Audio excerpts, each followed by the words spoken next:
If you want to download the Lyft app on your phone, this tutorial will walk you through the entire process step by step. First, open the Google Play Store on your phone.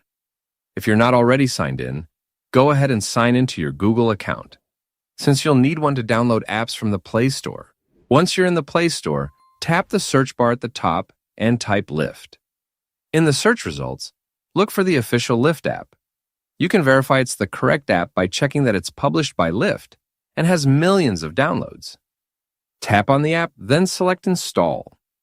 The download and installation process will begin automatically. Depending on your internet speed, this may take a few seconds or a minute. When the installation is complete, you'll see an Open button. Tap it to launch the app. When you open the app for the first time, you'll be able to sign in to an existing account or create a new one. Lyft may also ask for location permission, which helps the app find your pickup location and provide accurate ride options nearby.